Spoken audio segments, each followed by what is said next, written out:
First, Warren Ingram this evening with Personal Finance. And this Personal Finance feature, of course, is brought to you on The Money Show every Thursday night by Ned Group Investments. See money differently. Ned Group Investments is a registered unit trust manager. Warren Ingram is in studio with us this evening, and we get lots of emails from people saying, how do I do this? Should I do this? Oh, I've got a problem. Oh, I've got an inheritance. What a nice problem I've got.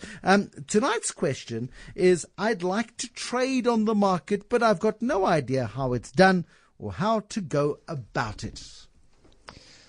It's a lovely question, actually. So I think you're probably expecting me to say, don't do it, and that is precisely what I'm expecting to get from you. And I don't think, for me, I don't think that's really always the answer. I think if people are wanting to learn about how investments work, they need to do it in a very careful way and not just be gung-ho about doing it. And shares, investing in shares is a fantastic teacher. And what you need to understand is it's going to teach you about investments and about markets for the rest of your life. So please don't start. If you're going to start, and we need to talk about what, where, and how, and why, and all of those things. But just right at the outset, understand you're going to make an incredible amount of mistakes. The very best investors in the world over long careers will tell you that they think they have a superb career if they make 55 to 60 out of 100 decisions right. I mean, your superhero, Warren Buffett, is of the view that you just have to have more winners than losers. And as long as you're ahead, you're making money, you'll be absolutely fine. Yeah. It's a very simplistic view because nobody wants to do 51% good and 49% bad. You want a lot more going right than wrong. Well, true, but I think I can't remember the quote off the top of my head, but Sir John Templeton, who launched a business now called Templeton Asset Management, Franklin Templeton, a very famous global business, and I think he said over his long career he was right 51% of the time, and he created an incredible amount of wealth for himself, for his investors. And the point is that the mistakes that you make, you limit the impact of those mistakes, and the successes, you let those run for as long as possible. So there's some art to the science of investing. Okay. Sorry. Yes. But what I think we need to start with is there is, like a pack of cigarettes, there needs to be a huge health warning with investing in shares. And I was going to just tell you that our Make Money Monday special edition, where we talk to well-known people about their money and how they manage their money and the lessons they've learned.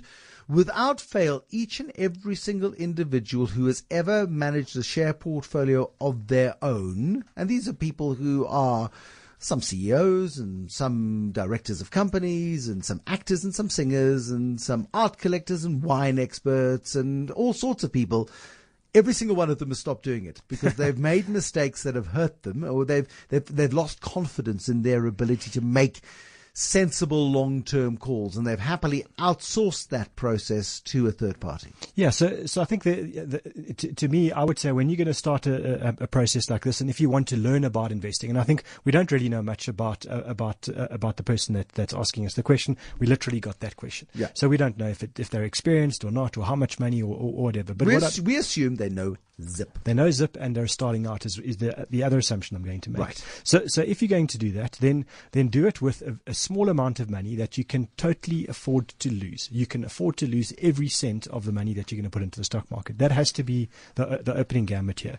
And if you're going to do that, then I think make sure that the way you trade those shares is important. So in other words, you don't want to go to a place that's going to charge you 150 Rand as a transaction cost, because if you're only going to invest $1,000, then 150 Rand is a huge transaction charge. You're never going to make up that. That is 15%. And yeah. I mean, at best, last year was a pretty good year on markets, but in the previous 2 or 3, you would never have made your money back in those 3 years. No, absolutely. I mean, you expect to get about 12 to 15% a year from the stock market over a long period of time. So if you lose all of that in one shot in transactions, and the other thing is you can't just buy one share. You can't just be lazy, do enough homework on one company that now is going to make you money, because unfortunately that company might be Steinhoff, and in which case you've wiped out most of your wealth. So you're going to need to buy quite a few different businesses if you're going to do this, and therefore you need to make sure the transaction costs are very low. So look for the more fintech businesses, look for the newer companies out there that are prepared to trade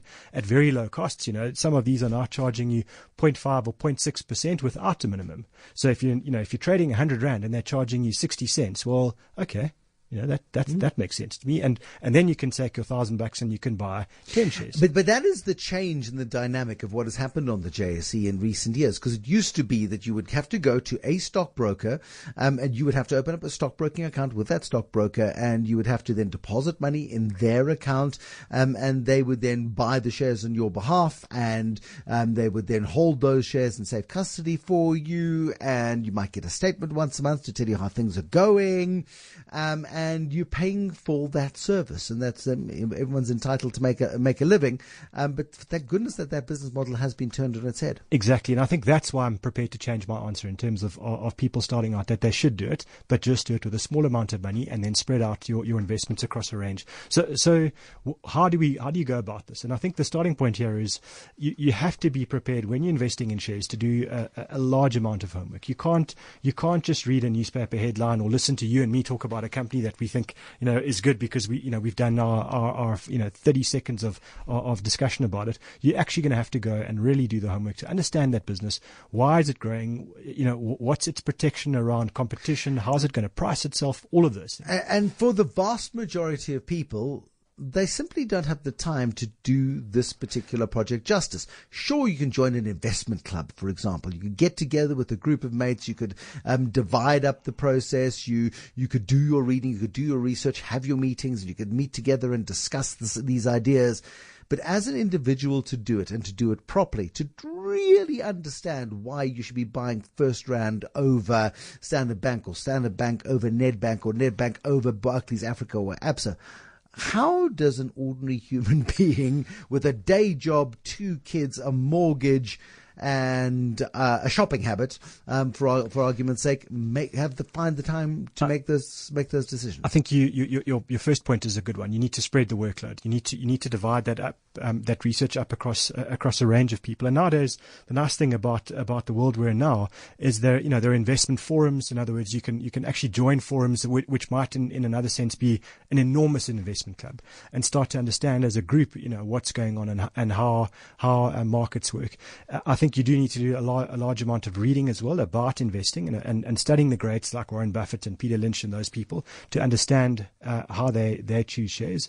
And then you still need to go and do the homework. You still need to go and read the company's annual reports and read 3 or 4 of those. So I'm not discouraging people from doing it. I'm saying it's a great thing to do, but you really have to go and put in the work. And if you're not going to do that, then I'm going to give you two solutions. Step 1, which is then maybe the one that's not going to surprise you so much, is you can still use that stockbroking account to buy exchange traded funds. Yeah. And I think that requires a lot less homework. And you're still going to have to do some homework because you're going to need to find out what exchange traded fund you're going to buy. So is it going to be And there's a universe of nearly 100 of the things now. Yeah. So suddenly that's become a lot more complicated than it was 10 years ago. Yeah, and I think if I look at the questions we get on exchange traded funds, it's just the plethora of these doesn't necessarily make the work harder, because I think you need to be quite simple. If you're starting out, buy one that covers a broad market. So, for example, you can buy one in South Africa that covers the whole world stock market. It's literally called the MSCI World Index. So that covers the world. You've done the world. Well done. You don't have to do any more homework on that. What you need to know there is what the cost of that exchange traded fund is. So not the buying cost, but what is the running cost of that? Can I be critical of that particular approach and say that wasn't the question?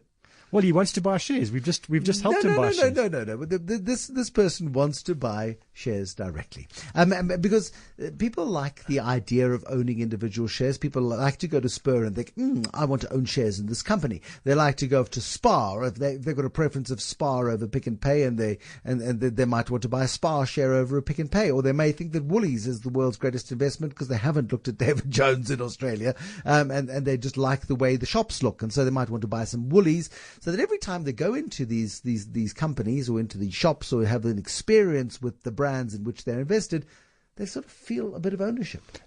No problem with it. Just do the homework then. That's really it's going back to point number 1. Then do it with caution. Read the label, read the warning label on the box. Make sure you've done the homework, and then doing that sort of on the ground research is not a bad thing at all. So the problem is it's easy to experience retailers. It's easy to experience banks yourself. You can go and do the homework.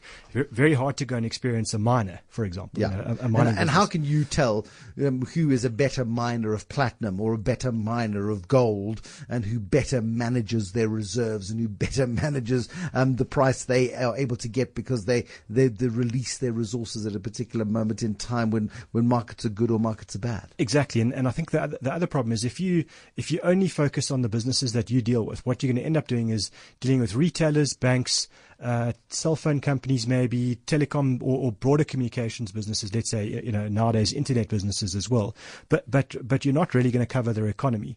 And that's the problem for me in this scenario, is that your drivers of what moves those businesses are largely the same. So what drives a bank and what drives a retailer are not very different. And so now if interest rates move, it has a big impact on your portfolio. So I would say you are really going to have to rely on a lot of homework. So I'll take your criticism, but I still think it's not criticism, it's an observation, which is different. Okay. So what I would say is maybe start with then saying I believe in the banking sector at the moment because it's cheap and I think our South African banks are good. Nothing stops you buying then a sector exchange traded fund as an example. So and still then you get the experience of when you go to your bank, you somewhere along the line you're a part owner. But I would still say I would spread my risks. In other words, I would then have my individual shares that I've bought in combination with something else, whether it then is a basket of exchange traded funds or a unit trust, that doesn't matter. And I think that's the experience of your Make Money Mondays guests, is that they probably overcommitted too much money to their share portfolio, had probably an excess of confidence, which is largely based on often on ignorance in the beginning, and didn't have something else. Whereas I think the people that I've seen that have done this successfully, typically they would have 80 or 90% of their assets elsewhere, managed properly in a nice spread portfolio, but then they've still got that experience themselves of buying the individual shares. And what's really interesting is how often they do a lot better than those other funds in certain periods, and how often they do so much worse when things go against them. But what it does do is it helps them make better decisions about their whole portfolio. So I like this because it gives you a really good context as an investor to judge your other investments. Whereas if you've got no idea, if you've got no clue about what markets are doing, how hard or how easy it is, then you just look at your portfolio and it's gone down and you're just saying, oh, this is a terrible portfolio. And in fact, it might not be. And being an investor and someone that's actually put the work in the beginning, you start to understand this game a lot better. You call it a game. And again, that's one of the bits of terminology that gets people going, okay, so it's a game. No, it's not a game. It's a game that costs you tens of thousands of rand if you're not smart about it. There's the upside and the downside to paying very close attention to your own share portfolio. It can become obsessive, where you're looking at it at breakfast, lunch and supper time, and then twice again before you're going to bed, losing sleep and waking up first thing in the morning to try and see what the Dow did last night, to see what direction that's going to drive on the JSE and how it's going to impact on your shares. And that's maybe a good or a bad thing, because it means that you're engaged and you're keeping a very close watch on stuff. But it also leads to people making knee-jerk decisions and panicking in and out of shares and positions and stuff. So it's amazing. For example, in the States, they studied how investors' performance changed as they were given more information about the stock market. So there's Charles Schwab is one of the very big online brokerages in America, and as they gave their clients more market information, in other words, real-time prices, they could track the portfolio and what the market was doing live, as opposed to 15 minutes or 30 minutes delay or something like that. What they found was the performance of their clients' portfolios reduced as they were given more live information. So what I would say is you've got to me, I would take the Warren Buffett approach, which is to say you've only allowed to make 5 investment decisions. He says in your lifetime. I think that's a bit strict, but 5 investment decisions per year. 5. And that could be the decision to buy something or the decision to sell something. That's already 2. Done. Yeah. So if you do that and you say to yourself, I'm going to win if I transact less, then you start to get a better picture of how to make decisions. And I think what goes on day to day, week to week is largely noise. That's not going to help you make a long-term decision. You need to look at the stuff. I think even once a month is absolutely fine. Once you've done your research on what to buy. And what you really want to do is buy with a view to never selling And I think that's the point, is a lot of the time, Bitcoin provides a great example. People are buying with a very specific view to selling in a week or a month or a year. And I see it was a JP Morgan that's being sued in the States now because, they're charging people with buying their Bitcoin on their credit card. Now, if you're going to start doing shares with money like that, you just need to know you've already lost before you've started. So what you're doing now is you're buying with a view to saying, I'm in this for 7, 10, 15 years, and hopefully I'm going to make a lot of money, but I don't plan to sell unless something goes horribly wrong. The wisdom this evening of Warren Ingram. Warren Ingram is a financial advisor. He is a financial advisor and a director at Galileo Capital. If anybody in your circle wants to get into trading shares, please make sure that they listen to this podcast. You can listen to the Whole Money Show podcast, but Warren's got his own podcast, the Personal Finance Podcast from the Money Show, and you can listen to it there. It's really valuable. Share it with everybody you know who wants to buy and sell shares.